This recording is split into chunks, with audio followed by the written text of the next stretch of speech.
Okay, welcome everybody to the Committee of the Whole meeting for June the 22nd, 2026. I'll take a minute to acknowledge the traditional territories of our friends, neighbors, and Treaty 8 partners of the Fort Nelson First Nation, as well as the Prophet River First Nation. We recognize our treaty and the rights within our treaty, and we also celebrate the contributions and enduring presence of the Métis people in our region. Please be advised that tonight's meeting is available to the public to attend virtually and is being streamed and recorded. Does council have any additions to the committee of the whole meeting? Staff? Okay. Is there any public online? Nope. Everybody's okay with the agenda the way it is? Good. Okay, that brings us all the way down to the committee of the whole report number 14, which is the cemetery design and bylaw update for discussion. Who would like to lead that discussion? Hello, Mayor and Council. We have brought you a draft updated cemetery bylaw that consolidates the old Town of Fort Nelson cemetery bylaw that we're currently operating under with the Toad River bylaw that was under the regional district as part of our modernization process for all of our bylaws. We have updated both of them and hopefully combined them into one more modern framework that incorporates different burial practices that is not currently in our older bylaws. We, over the years, have been getting more and more requests for green burials, scattering gardens, columbariums, and cremations, and having smaller plot sizes as well to take advantage of spacing and stuff for future growth for the community. As was brought forward in several past budget processes, we'd had update projects for both cemeteries, and designs were made, which then led to the need to update the bylaws accordingly, so that we can attach processes and fees to the different services that we could provide. Several options were put together, and we have a fees review based on some possible costing estimates that we got from the contractors that were putting the designs together. And then hopefully we're able to bring a fees discussion as a more wholesome discussion at a future date, based on council's feedback on what they'd like to see incorporated out of those different designs. We noted in particular that consolidating the two bylaws will have an impact to the fee structure initially for Toad River, due to the very low cost of the practice at Toad. However, we do have a significant cost to those services there that we should capture within our fees process going forward.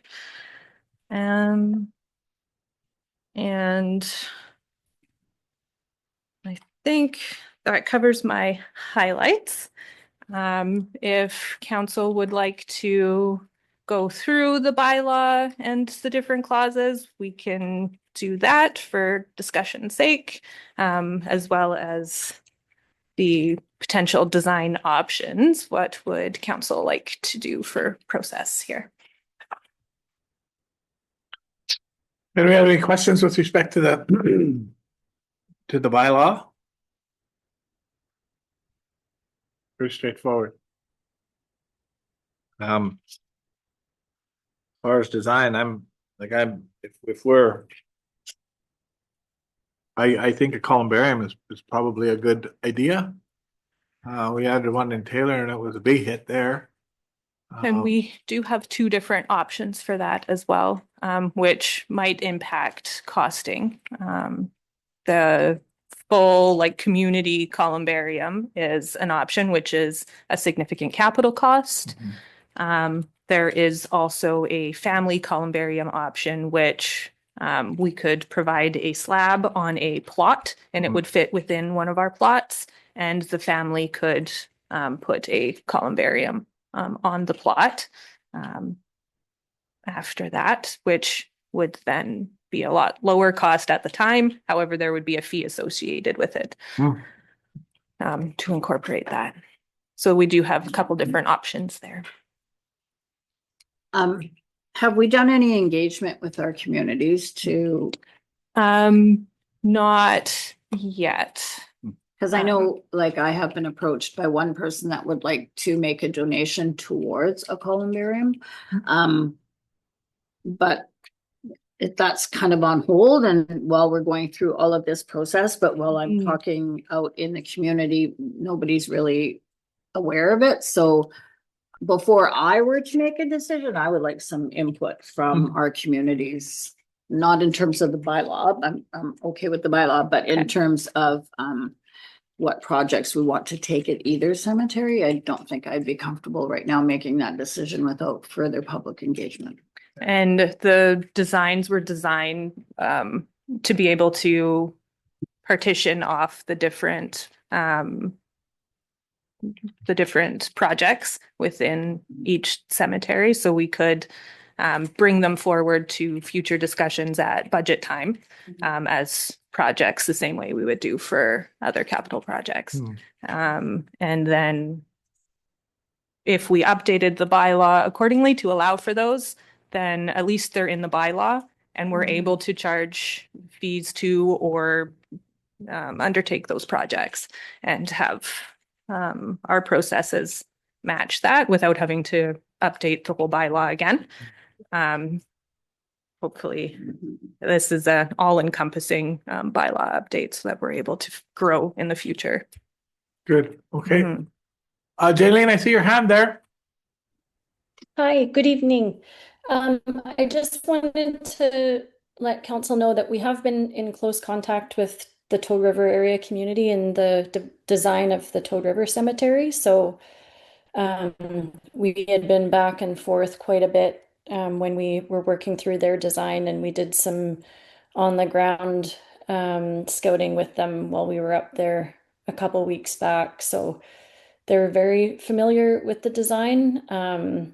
We haven't had any discussion with them in terms of fees, but that would be something, as Stacy mentioned, that we would likely come back at a later date and have a deeper discussion with council further to any kind of policy direction around a level of cost recovery or affordability or whatever the principle is that council would like to pursue. So, and to Stacy's point, although there hasn't been open engagement with the community, the design certainly does reflect the types of requests that we've received in recent years around burial types, but something more open would be good. And we know that any change is something that needs to be coupled with good communication. And we've seen in other communities where a lack of, when you make changes to the cemetery, is not always well received. So definitely it would have to be in lockstep with the community's understanding of where things might be going and reflective of what they'd like to see there as well.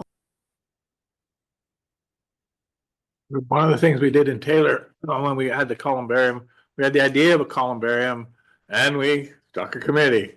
And it was a committee of artistic folks, right? So they were going to actually pick the style, and then the style they picked actually had end graphics, and they got together and designed the different end graphics on the columbarium wall. So yeah, and they were folks who were, interacting a lot with the community. They had lots of groups that they were interacting with. So that's the way we did it, and it worked out well. You got that community input, and in the end, people saw it and they liked it. And they liked where it was. They liked how it was oriented. They liked, the designs that they put on there, the graphics they put on there, and started using it right away. So yeah, was good. The public process was good. Deputy Mayor Gary? Yeah, I just wanted to add that we have lots of community gatherings happening this summer. I don't know what our capacity is or what our timeline is or anything like that, but you know, we have Canada Day, we have the community barbecue celebration, like there's and then in September it's the art walk, but it's not Yeah. art walk, you know, yeah. So there's several large community gatherings that'll be happening July, August, and September that we would get a lot of community engagement. Very good. Is there any other discussion? Are you looking for anything in particular from us or just this? I mean, the bylaw is good. I think we can That's- probably go ahead with it. A support with the bylaw as it is, and then this would be a platform to communicate from, saying this would be, we're updating the cemetery bylaw. These are some of the activities we'd like, or that Designs. have come out of Yeah. it, yeah. And we can then communicate to the public based on an updated bylaw. We can bring it to a future meeting, or we can have the more fulsome discussion regarding fees as the next step. Okay. Good. Thank you, Stacy. Sorry, one Oh, other yeah, go ahead. question. Do we have a general feeling for how in-depth we want the fees discussion to be put together? Do we want a cost recovery down to the all the all the expenses that go into each service, or more of a high level community comparison, or that kind of approach? My thought is we need to get through the services discussion that we're having now, and because I think whatever we decide to do, it'll impact all the services, right? And so, I don't want to pick a particular thing now till I hear that, then we have a discussion around how are we going to pay for services and what do we want to see from those services? Is it full cost recovery? What does that look like? So That makes sense. that's my thought, but I'm certainly open to anybody else's. I Get through those. was thinking that as well, because we do have service. I mean, we have costs to figure out on a number of levels, and the only time that anyone wants to talk about cemetery is at budget time. Mhm. And we don't talk about it very much there. And the last time we've actually talked about it as council was obviously almost 20 years ago. And so I think it's pretty obvious that we should approach this get this bylaw done so that it's up to date, and then add that to the discussion later, like as Yeah. far as the costing is. Cool. Aim for a fees discussion Yeah. following. Yeah. Following that. Awesome. Thank you. You're welcome. Okay, so sorry. What's that? Yeah. Okay. Okay, committee of the whole report number 15, primary care stabilization committee recommendation.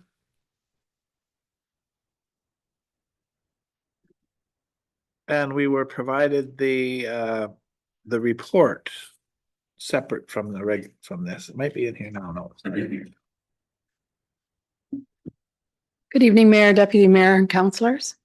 Over the past several months, the Primary Care Stabilization Committee has undertaken a comprehensive review of primary care delivery in the Northern Rockies. This work included research into alternative governance, clinic models, engagement with subject matter experts, review of best practices from other rural communities, and discussions around the unique healthcare needs of our region.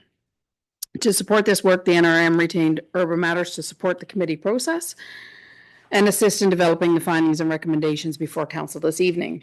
Joining us tonight is Julianne Kucherin and Sydney Elliott, who have worked closely with the committee throughout this process. And at this time, I would like to invite Julianne and Sydney to present the Primary Care Stabilization Committee's findings and recommendations. Good evening. The floor is yours.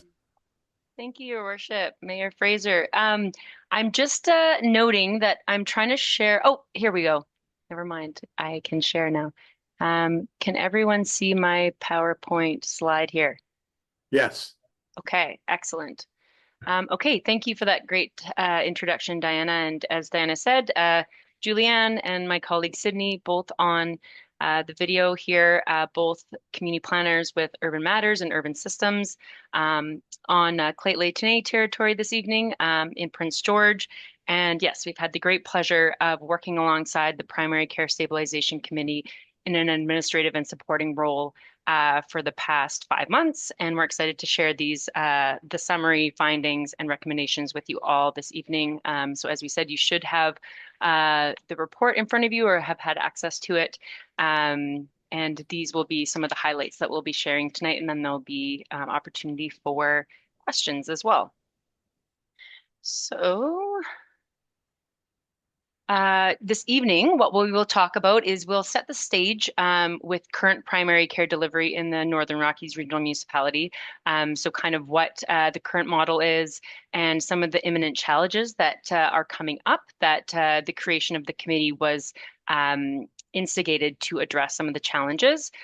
We will introduce the full Primary Care Stabilization Committee and how it got to be, who was part of the process, what the approach was and the steps that got taken.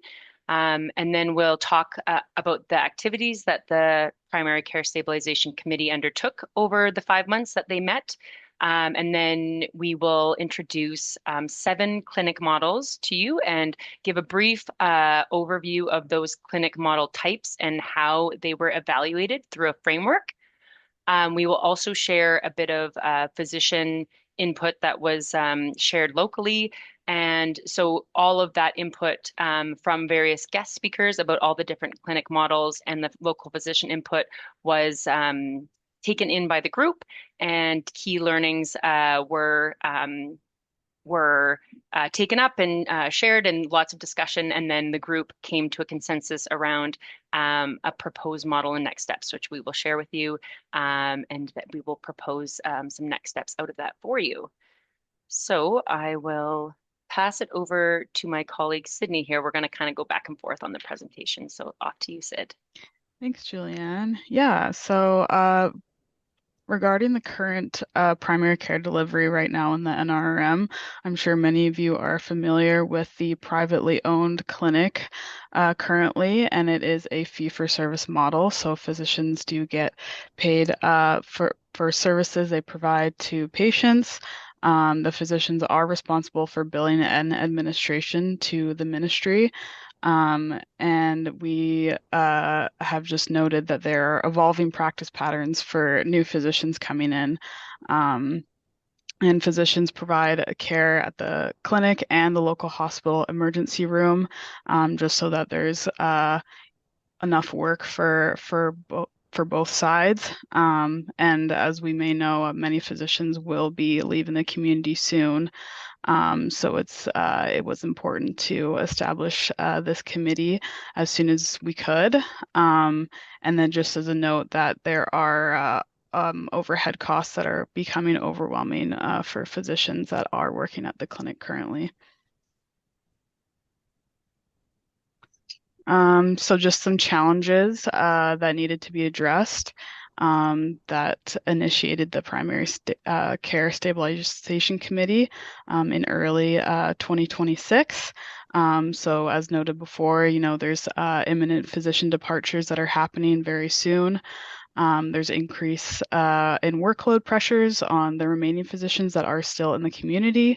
Also challenges maintaining the ER coverage, as there has been a few closures that have been noted. There's been recruitment and retention difficulties as Fort Nelson and the Northern Rockies is a very remote and rural community. It can definitely be hard to recruit and retain certain physicians. And then there's sustainability concerns with the existing clinic model right now, the privately owned clinic with physicians there right now, and temporary ones that have been coming in and out. Okay, so back over to me. So we have a bit of a timeline here and show the approach and the process that was undertaken from February to June. So in February, 12 committee members came together and made a commitment to meet every 2 weeks. So it was a very dedicated group that was very intentional about meeting an hour and a half every 2 weeks. And then with the support of 2 to 3 Urban Matters members to help support administratively, there were 9 meetings between February and June, and most people were able to make most of the meetings. And so everyone was very dedicated to the process and the cause and the outcome.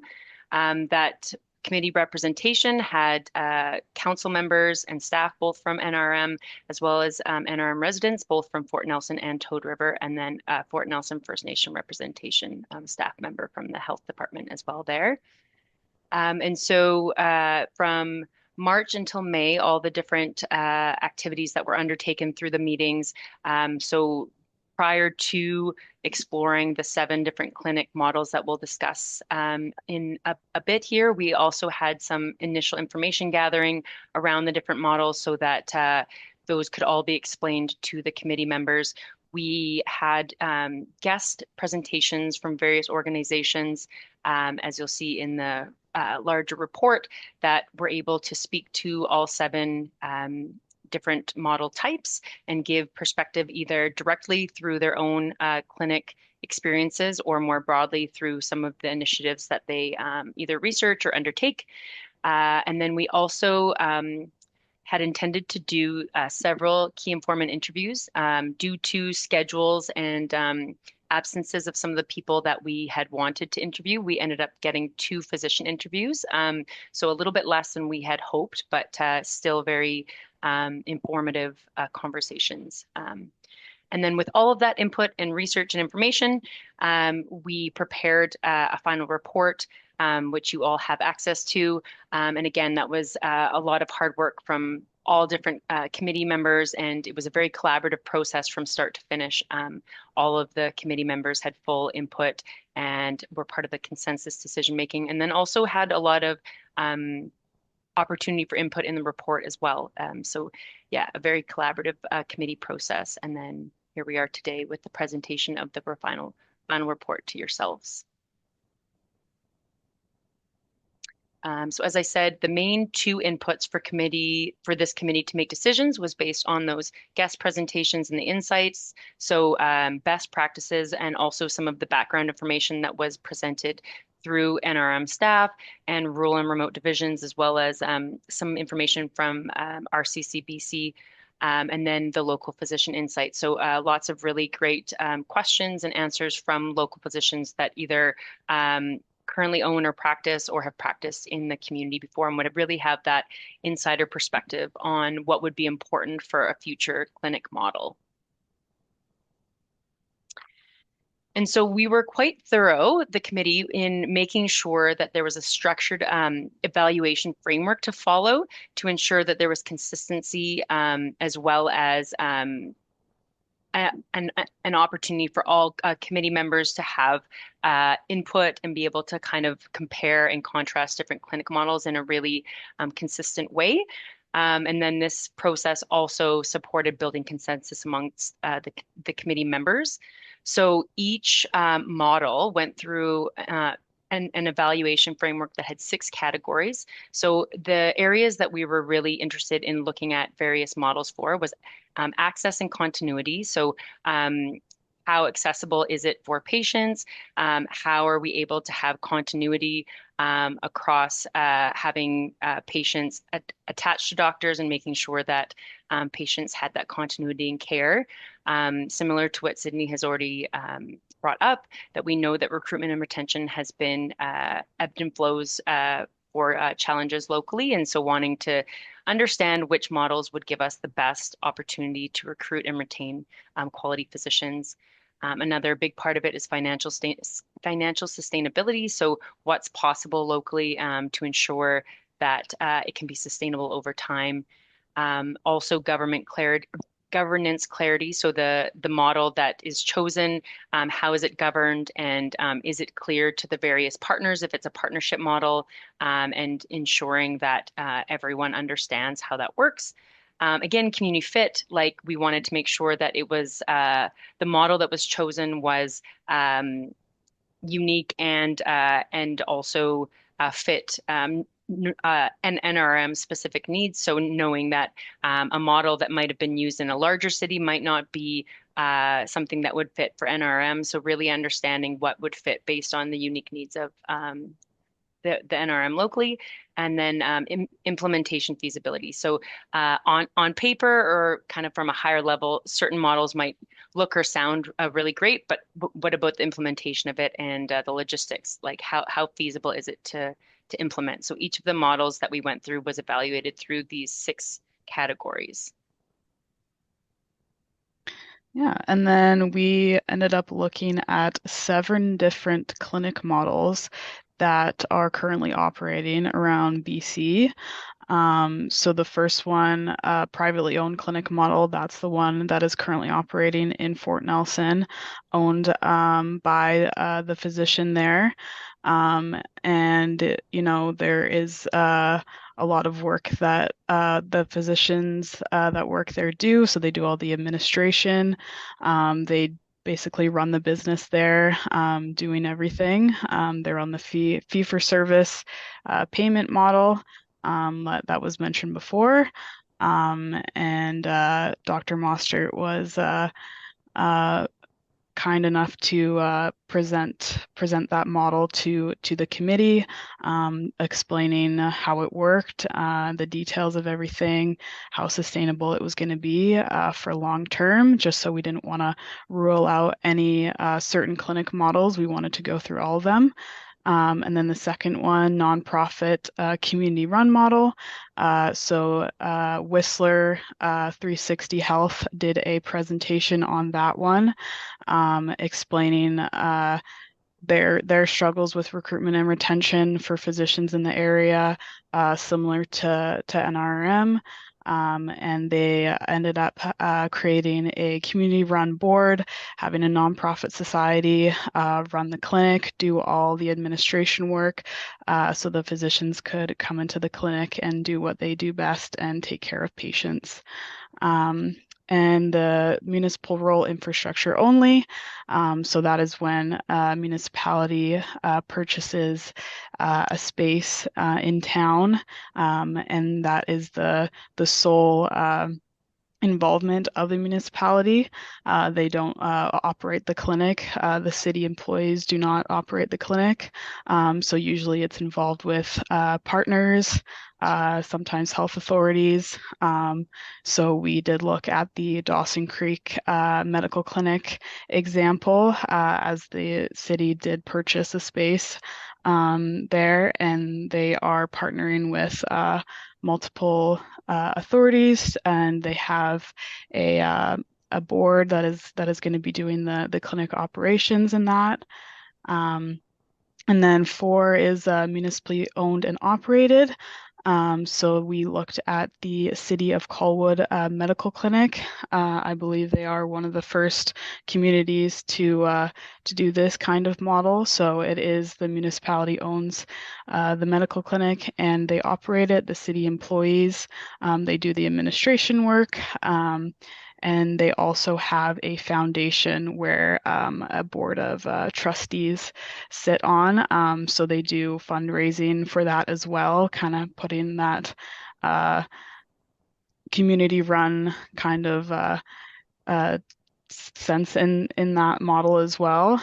And it was very interesting to hear that presentation, and I think the committee really resonated with that one, especially just because of how feasible I think some of the features would be for Fort Nelson and the NRM. And then number 5, we looked at community health centers. So we heard presentations from the BC Association of Community Health Centers and the BC Rural Health Network, kind of giving us a rundown of where they are in BC and how they run. And I think they are a bit more focused on the social determinants of health, and just making all the health services run under one roof. So kind of integrating that nonprofit community board, community run model. Again, there's a lot of different features that kind of go into each model as we went along. That's what we found as a committee. So we did look at the Sun Peaks Community Health Center, and they graciously did a presentation for us, just basically telling us the places where they went wrong. So that was a really great presentation to hear, because not every model is going to go the way that you want, and there's going to be some blips in the road. And it was great to hear that presentation, and just to hear all the lessons learned, and possibly putting that into a Fort Nelson context. And then 6, health authority led model. So we did hear from Northern Health. They did do a presentation on that, giving us an idea of what that may look like, giving us some examples of a health authority led model that is an owned and operated model. There is a clinic in Fort St. John. There's a clinic in Chetwynd, I believe, as well. And so, yeah, that was great to hear. Just their side of it as well, just as another perspective. As mentioned before, we didn't want to rule any model out. And then number 7, we looked at partnership/hybrid model. So we did look at the Gabriola Island health model.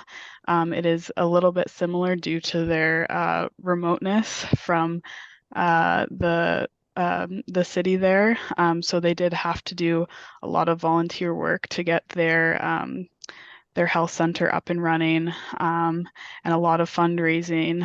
So they do have a foundation as well, where there are community members that sit on that board, and operate the clinic there. They do have a shared space, so there is health authority involvement in there as well, and they do receive some rent money from them as well. So that kind of covers a little bit of overhead cost, but it is a very shared space in there, and the community has done a lot of work to get it up and running and to keep it maintained. So there are some key learnings that came out of all of the different presentations. It was really great to hear from personal experiences and perspectives, instead of just reading it on a news site. So some key learnings that came out that stood out to run a successful clinic included strong governance structure, clear leadership roles and responsibilities, figuring out what everyone is going to be doing to help a community-run clinic, and team-based care. Everyone has to be communicating in a smaller community like this. So that's something that we found was really important to have. And reduced administration burden on physicians. They already do so much with patient care, and just taking that burden away from them is really going to be important, especially for recruitment and retention. And again, stable compensation structures. It has been learned that a lot of physicians do favor a salaried kind of payment model instead of relying on a fee for service. And then strong community partnerships. It seems like a lot of successful clinics in BC have those strong community partnerships with a community board, with a foundation, with the health authority. So that was really important to the committee as well. And then the community presentation that stood out to the committee was the City of Colwood, municipally owned and operated. Just how it was community run and operated, and physicians are salaried as municipal employees, instead of having no benefits or anything that city employees have. And then municipal systems, they're already exist, so they provide all the HR, the payroll, the IT support, and the administration, of course. And then the city of Colwood does have a foundation, again, that they support the equipment purchasing, and they do the fundraising for that as well. So there is a board, and there's members that sit on the board that do govern that. And then there is reduced physician admin burden, improved physician recruitment and retention. I do believe that they recruited 14 physicians, and I think they started with 0. So that definitely increased their patient attachment as well. It also demonstrates strong leadership, accountability, and operational stability. And just to recap, through hearing all about these different clinics in BC and reviewing all the models and examples that we've heard, we just can understand that no single model alone can address all the needs of the NRM. It's a very unique community, and it's very important that we need to just align with the needs of the community. So some local physician perspectives on primary care. So as Julianne mentioned before, we did manage to interview 2 local physicians in the community, getting their perspectives on the current clinic situation. And they did mention that there are benefits to having the privately owned clinic. There is mention of timely access to primary care. Patients are generally satisfied with the clinic access and services. But again, the model existing now as it functions well currently, it can't rely on physicians solely, due to the fact that there are a lot of physicians that are leaving the community, and then there's a lot of temporary ones as well. So that gives significant pressures on the remaining physicians to not only work at the primary clinic there, but also cover the emergency department in the hospital. So physicians have also said that they experience social isolation, especially when they are new in the community, and limited spouse employment opportunities. And then there are concerns that vulnerable populations will require additional support. So there was mention of the homeless population there as well. And like I said before, there's ongoing recruitment with reliance on PRA candidates, which is practice ready assessment candidates, which are on contract as a temporary physician. So they do not have to stay in the community after 3 years. So that has been a huge reliance for Fort Nelson and the NRM.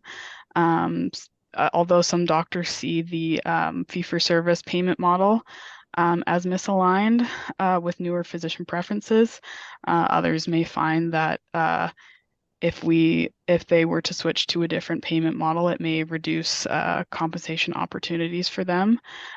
So just understanding that we have to align with doctors coming in and having those conversations about how they will be compensated, and how the overhead costs and the practice expectations. And then for future considerations, so there is a need for a community supported model with a stronger system level planning. So I think there needs to be more support for the health system there, and the physicians in the community, and then the opportunities for greater involvement from Northern Health, from the municipality, and the nonprofits that may already be existing in the community. There is a potential to expand to team-based care, include greater use of nurse practitioners and other providers, possibly a pharmacist or a midwife or kind of things like that, and improve supports for physician wellness. So physicians need to be taken care of as well with housing and community integration. And then some advice that was given for the community from these interviews is long-term success will require moving from a physician-dependent model to a stable and integrated system. So with that and all of that input and information and the input from the physicians and all the different models and interviews and presentations, as Sydney had stated, it was understood that no single model alone can address all the needs of NRM.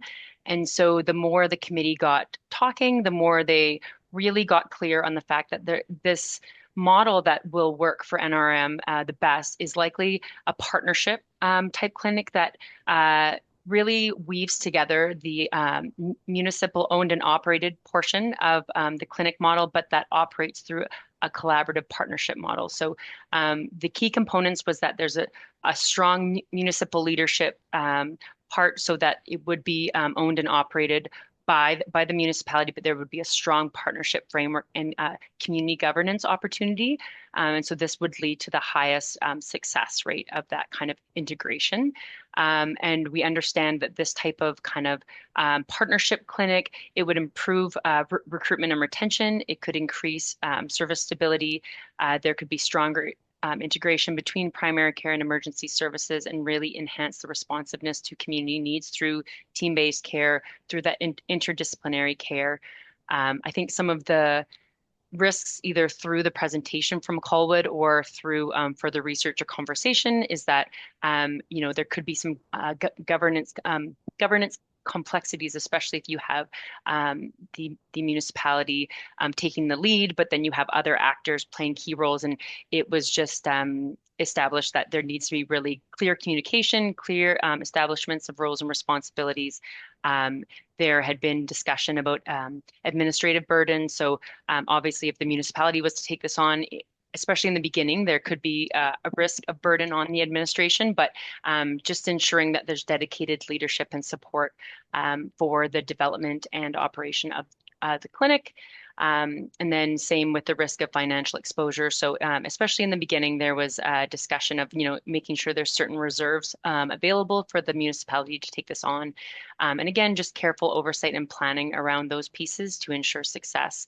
And then again, that partnership dependency, so ensuring that there's strong agreement and communication, whether it be between the municipality, the health authority, different community partners to ensure success for all. We talked as a committee about what implementation measures would be important to establish this type of model and ensure success for it in the long term. And so we discussed the idea of a commission of council, so similar to the committee that was developed to actually explore the different models, potentially a group of individuals that is a commission of the council to be able to develop and operate the model. Phased implementation. So again, it's a pretty new big role for the municipality. So thinking about how can we phase it so that it doesn't put too much stress on the system and existing responsibilities of the municipality. Again, strong collaboration with Northern Health. So ensuring that relationship is strong and there's lots of communication with the health authority partner. And then with the employment model, so obviously we talked about there are a lot of strengths with the employment model of having physicians employed through the municipality. So again, that's a strength, and how do we employ that in a positive and sustainable way? And then of course, a long-term clinic space would need to be discovered and established for the implementation of this proposed model. So just all things to think about that was discussed in the committee. But what we're asking for today and next steps for council and for the committee and for the group. So we're asking for the support of council in the recommended clinic model with the municipal owned and operated with a partnership implementation as the basis for further work. And with that, there would be then direction to staff to begin that implementation planning. And then exploring what that ongoing regular collaboration with Northern Health and other key community partners would look like.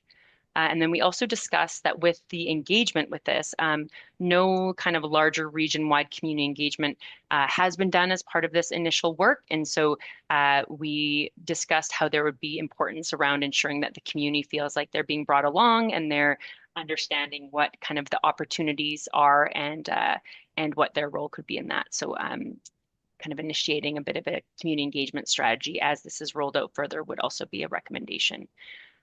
So I think we'll leave it there, but thank you for your time. And again, just wanted to really thank the committee for all their really hard work over the last 5 months. And I think the whole community should be proud of this work. It's really, really special and exceptional. But yeah, happy to field any questions. Okay, thank you, Julianne and Sydney, both. I also appreciate your time and the time that the entire committee put into this. I think I also think they did an amazing job. I was able to get to some of the meetings, not all of them.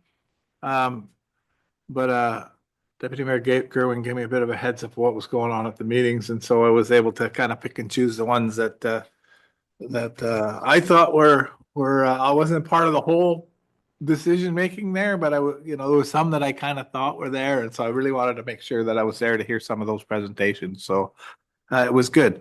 So I don't have any questions. I think I've got some thoughts around next steps, but certainly I open it up to everybody else for questions to Julianne or Sydney or to Deputy Mayor Gerwin, because I think she'll probably have some thoughts too, and Diana as well. Yeah, Councillor Souls. I have quite a few questions actually, but just a little bit of context. I think it's really hard to flesh out in the comparatives that you use of comparative systems. It's really hard to flesh out the money side of it, the costs of sewing, because the system that we have right now, a fee-for-service system, is based on a format. It's like a contractor. The doctor has his contracting company, and the costs are known for each type of service, and then you can follow the money after the fact because you're allowed to see, as a public, you're allowed to go and see what billing there is for any particular clinic or doctor individually. You can see what is billed to the system. I'm curious, in the interaction with the privately owned ones that you've talked with, if they identified what their overhead is doing that's making the overhead be so hard to manage now, as opposed to historically. Like where has the increased cost come from? And I bring this question forward because of being in here for a very long time in Fort Nelson and watching the old model being a completely doctor-driven model before the health authorities were even there. And then consequently, from that time forward, the establishment of the health authorities, there was conflict between the private clinics for a lot of years. That was where the local system didn't want to submit to a centralized healthcare system. And that kind of worked its way downhill throughout the whole system. And I'll put it this way, like imagine you've got a privately owned clinic that is owned by a doctor, and the doctor now hires essentially subcontractors, other doctors, who also have to pay the first doctor a portion of what their billing is in order to be able to provide the overhead for the doctor to find overhead from somewhere. And it's a contracting model. And yet not all the doctors under the original one doctor, the head doctor, have access to hospital privileges and so on. And so there's still a conflict in the private model between the Northern Healths of the world and the private physician model. And I kind of wish it weren't so. And I wish it weren't so because of the things that I've seen in the world that are successful initiatives are very rarely committee run. And usually, and if they are committee run, they have a couple of really strong, dedicated personalities actually at the table that form the core leadership to something like that. And I'm afraid that that's where when you adopt a model of municipal owned and committee run, I like the fact that you're trying to broaden it out to the point where you have a bunch of community organizations together that want to make it work together, because that could be the saving grace of this, but it still has to have someone championing this. So when I ask this in the question I ask is there financial implications of this model that can be compared with the known financial historical model that we've worked with? You made a lot of comments in Yeah, there, so, so just want to, address the fact and maybe correct the language. So the recommendation is a municipally owned and operated. But we can't, because given our situation, we're also providing services to the emergency room, to the hospital. So that is where the hybrid partnership comes in. We could run a clinic in the community that has no association to the hospital. You could do that, but it wouldn't be in our best interest because we need to keep our hospital up and running. So we need to find a way to work with the health authority, so that like the municipal owned and operated clinic is responsible for this. The health authority is responsible for this. We have some private clinics in our community that provide valuable services, and they are responsible for that, so that there isn't the overlap, so that we don't have two entities trying to provide the same service in our community. So that's where the hybrid model has come into play. So then, I hope that answers that question.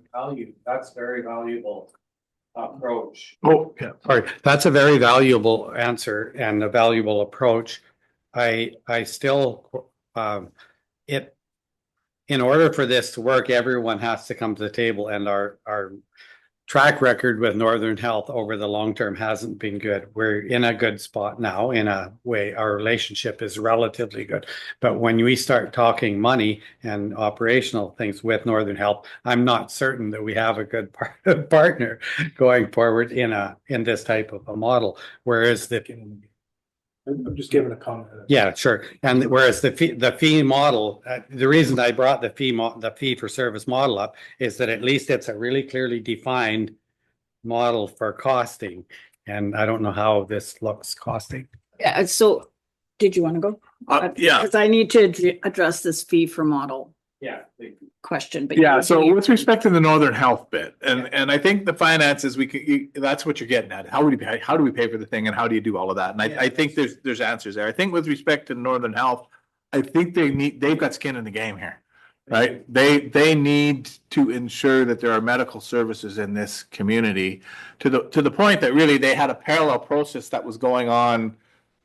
I don't want to say behind their backs, but really they were doing their own thing in the community because they just didn't know what was going to happen here. And, and Dr. Mostert is keeping his cards close to his chest like any businessman will, but they have to provide service, and it's either in collaboration with us or it's on their own. So they have skin in the game here to come to the table and help us work through maybe some new modeling, with respect to how it's funded. Yeah, so, and I think particularly around what goes on at the hospital, but I'll turn it back. Okay, so fee for service. So there is, as you have mentioned, there is a fee for absolutely every service that's provided at the hospital or at any clinic. Okay, that continues. So you're providing a service. If you are a privately owned clinic, then that you are billing the Ministry of Health for the service that you have provided. That money comes back to your business or your organization. That's fee for service. The doctors now are not, that was historically how most doctors were paid. That is changing. but the language around fee for service attached to the services billed to the ministry remains the same. But it's the some medical professionals, and I won't just say doctors, we need to be talking about nurse practitioners and other healthcare providers. They are interested in a set salary. So whomever owns the clinic would, okay, so you want to be on a salary, then we are going to pay you X amount of dollars. So, but the owner of the clinic is still billing the Department of Health, the Ministry of Health, for absolutely every service that that health professional provides. So that's really good. That's really good to know that the fee structure still exists because it's the only financial defining mechanism in this discussion. Right. But this brings me right back to the first question to ask. What is there any indication what the increased stress the privately owned ones are dealing with overhead? Less doctors. Where's it coming from? There's less doctors to cover the overhead, and I will defer to Diana. Yeah. So while it is all being billed for every service, if you're on a particular contract, so there's now the new to practice APP and LFP, which we did a full research on in our within the committee, it doesn't all go back to the clinic. So a new to practice contract through ministry is a set amount with a set overhead. That overhead does not cover what the privately owned clinic needs to cover the overheads. Does that make sense? Yes, I think that, like, I'm wondering how we fix that. Like, how do we? So one of the biggest issues we're seeing now with students graduating is they want a set salary. They are worried or uncomfortable with the fee for service. So those contracts though are held with the ministry. But it seems to me that if you do a municipal owned practice, that now the contract is not between the doctor and the Ministry of Health or the doctor and the Northern Health. It's between the doctor and the owner, right? And so the owner, the municipality, could collect through the fee for service system, which did cover the overhead back in the day. Yes? 100%, yes. Yeah. So one of the, I've got 7 different parallel streams moving forward. One of them is finance and business plan. So understanding what we would be allowed to charge for, and it seems to me your system that you're talking about is in place already.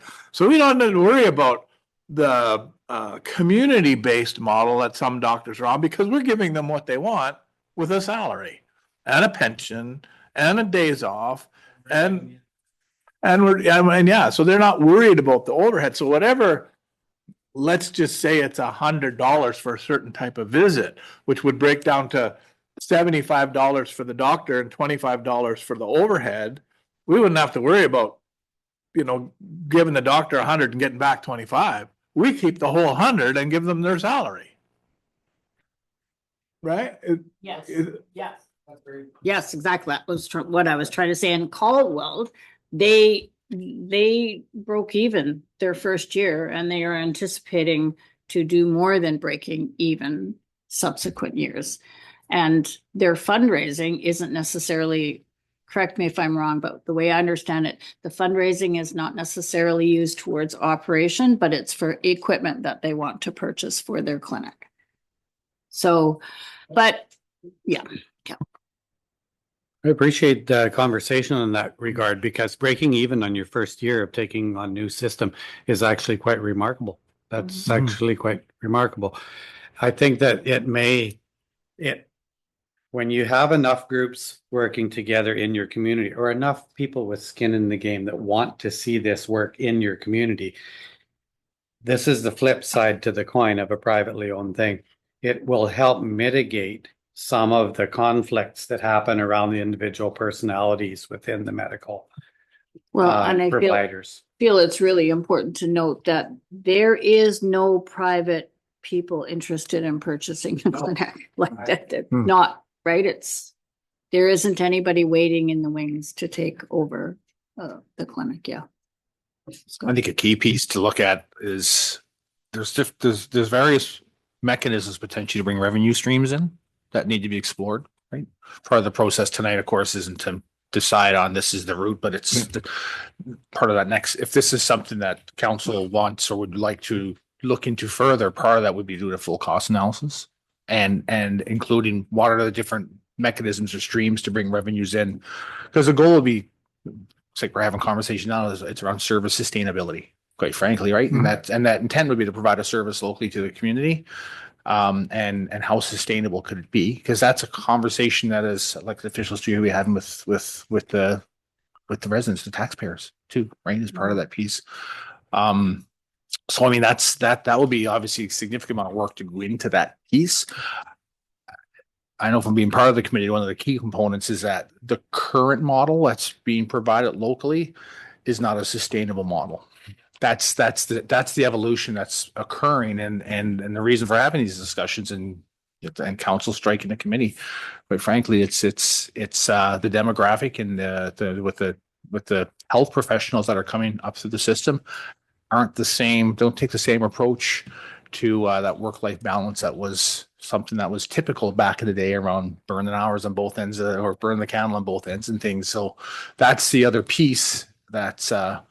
And as Deputy Mayor Gerwing said, there's not a lineup at the door to take over the private practice, right? From our experience, quite the opposite, quite frankly. I mean, we've had conversations with physicians that were quite concerned if Dr. Mostert was to leave, and we're going back a couple of years now, that they were concerned what the practice would look like, because they did not want to take over the practice themselves. Mm-hmm. So just one more comment, and that is laying it out in such a way that, because I want to be able to talk this with residents too when they ask about the idea of choosing between a model of Northern Health operating a complete thing and ourselves operating it. I will choose the municipal level for sure. Absolutely right, for sure. Because you get at very least, you get a lot of political leverage that an individual doctor doesn't have. And a lot of community control. Right? And not only control, but actually we insert ourselves into the system, right? And I've said for a long time that this experiment that the province took these small health authorities away and amalgamated them, hasn't been working out. Now, whether I believe that it's just too important for local governments to be involved in healthcare, because you need it for sustainable community. And so the province took it over saying, we're going to look after it without sort of any input from local governments anymore, or from local hospital boards, depending on what they were called back in the day. The philosophy here, I think, that we need to consider ourselves for is whether or not the municipality should be taking over a provincial service. It's one more thing, right? I believe yes, because it's just too important for us thus far, with the history that we have of interactions and lack of interactions, and that we should get involved and we should move forward. It's too important for our community to allow a group of people at least 400 kilometers, maybe 900 kilometers away from here, to dictate what happens in our community when it comes to primary care. So, I mean, they'll always have the say on the hospital because it's their hospital. But if we get involved, so there's that philosophical discussion, I guess, about would the community generally accept the fact that we're taking on another provincial service? And, I think for the folks that I sit with and have discussions with, I think I could put a good argument or discussion forward that this is the way it needs to be in our community. It might not be the same everywhere else, but in our community, I think it's important. And I think it's really important to note that in the absence of the community doing nothing, Northern Health will do something. And if we're happy with that something, then okay, but we've seen what that something is. You can look at the other health authority led model clinics and, you know, see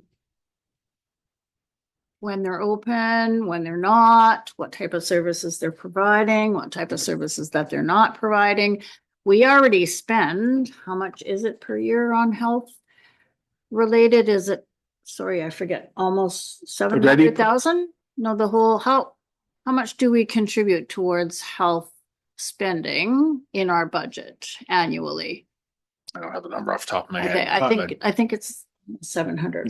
That's And we control very little of that other than we own the properties, but we are paying incentives for essentially Northern Health employees. So if we have a locally owned and operated clinic, then that could, depending on the wishes of the council of the day, that could be utilized in another manner too, right?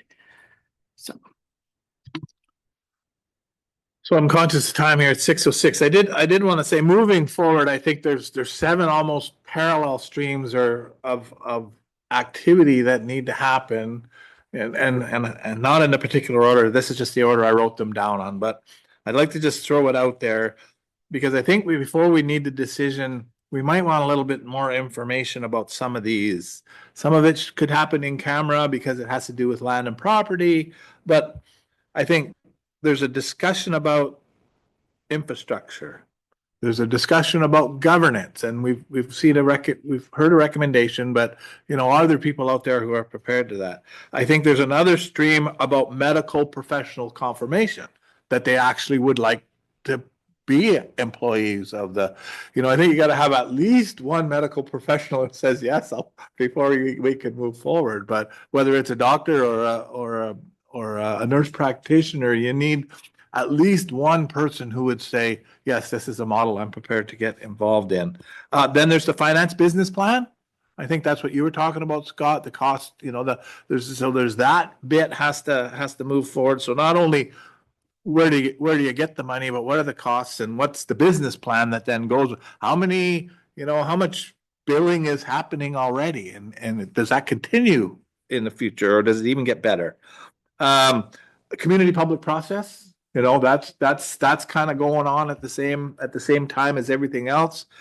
And the health authority, Ministry of Health partnership, right? So there's a whole negotiation with the Ministry of Health, and particularly if you start getting into the operational model where the doctors, I'm kind of getting into the weeds here a little bit, where the doctors are providing clinical time and hospital time.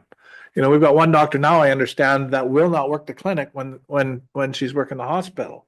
And that, to me, that makes sense that you don't want to burn the doctors out. And so that takes scheduling. But then is there enough money coming in for that doctor who's just providing time at the hospital that particular day to pay their wages for that day? And so some of those things need to be explored with the Ministry of Health and the health authority. And I think with skin in the game, they are the ones who recognize that, hey, we can't do any model up there unless you guys provide service to the hospital. So hopefully, you know, they're prepared to negotiate a little bit about what that looks like so that we don't have doctor burnout because they have to do clinic and hospital on the same day.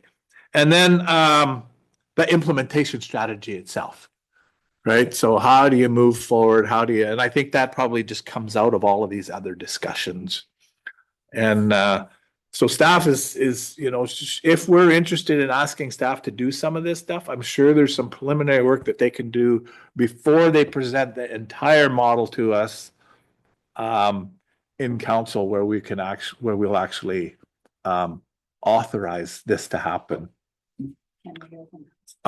Yes, please. I didn't realize your hand was up.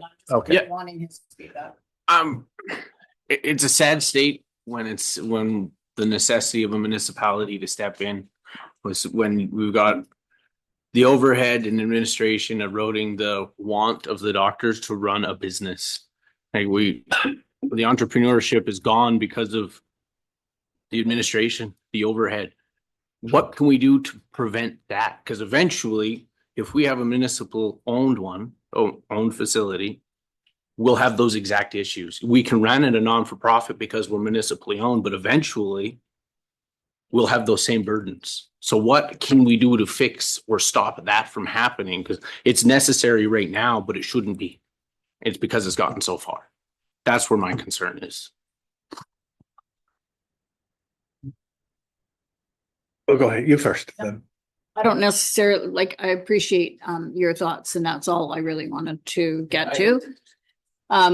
Well, I think that there are more and more municipally owned and operated clinics. Caldwell, I believe, was one of the first, but I think there's at least 3 or 4 more, and they're using their existing structures for, in terms of billing, in terms of human resources. So they're using what they have, and they're kind of just like putting additional work on those systems that they already have in place. And that's removing the administration burden. But it doesn't remove the burden. Like, you still need to have like a medical director, you know, that's one of the ministry's mandates, is that if you're going to do this, you have to have a medical director. So you still have to have that. Yeah. And then of course the not-for-profit or the foundation or whatever word that is assigned to that, they're doing fundraising for equipment or things like that. So that's why the committee felt, instead of having everything just on one being, whether that's not-for-profit or whether it's the local government, if there was a hybrid, that, and if we could get the nations on board as well, and then we're all in this together, and yeah, trying to figure out solutions as we go. The model sounds great. It's the fact that we're here now is how do we stop it from getting worse? Yeah. Okay, thanks. I agree. It sounds, Committee, that's why you're jumping in. Now you're good. it's the best model I can see. Going back to the old saying that Mayor Fraser says, no one's coming to save us, and not even Northern Health. We need to put this in our hands. Without it, our town is not going to be our town. We're 4 hours away from, you know, if something was to happen, 4 hours away from any medical facility.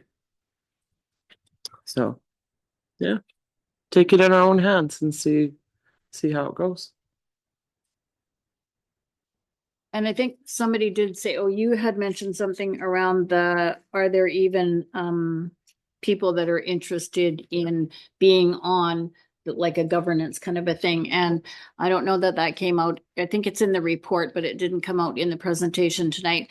But there were many people that were on the committee that were interested in taking on further responsibilities. Okay, yeah. So that was really encouraging too. So. Okay, so then am I feeling general consensus that we want staff to move ahead, you know, flush this out as best they can before they bring it back to council for ultimate decision, I guess, to move forward, as much information as they can before you get to that point where we have to make a decision to move, so that you can start doing the next level of implementation. Could I just get Sure. confirmation on what you're saying? Sorry. Yeah. So I kind of see like I want to go to the public, but I want to have most of the answers Sure. before we go to the public. Yeah. Is that the way everybody else sees it? Yeah.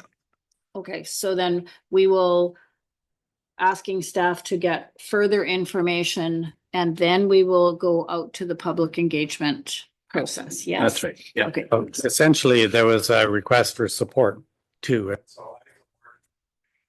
Forward. Yeah.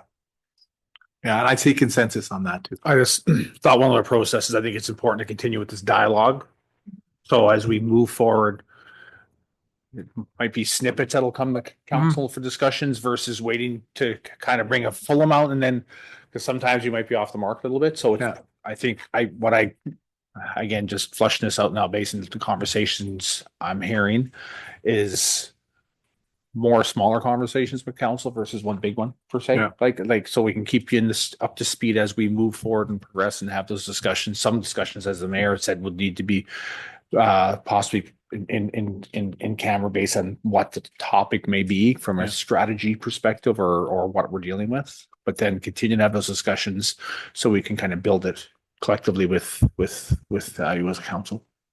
Yeah, because at some point, if the council gets comfortable with the fact that the business plan is in place in it, we feel it's the best and we're prepared to provide that service to the community, and the community is looking for that service, at some point, we're gonna have to make a decision to do it, right? So that, yeah, we're a ways away from that. And then that's, I would like to see that this council does that.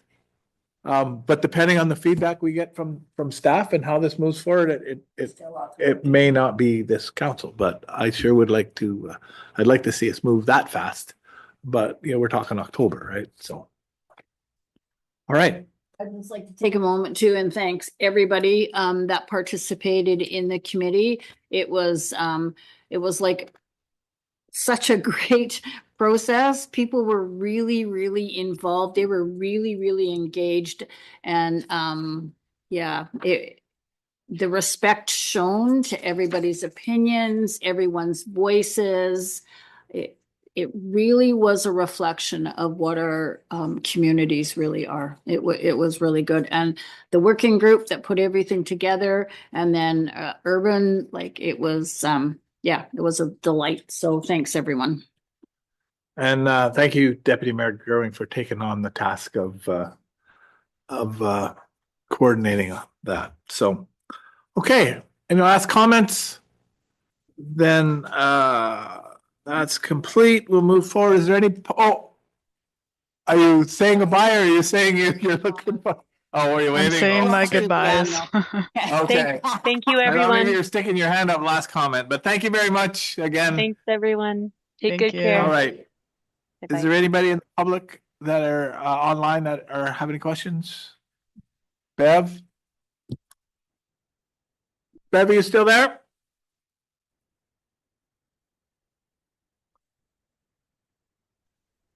Bev, I see your hand up.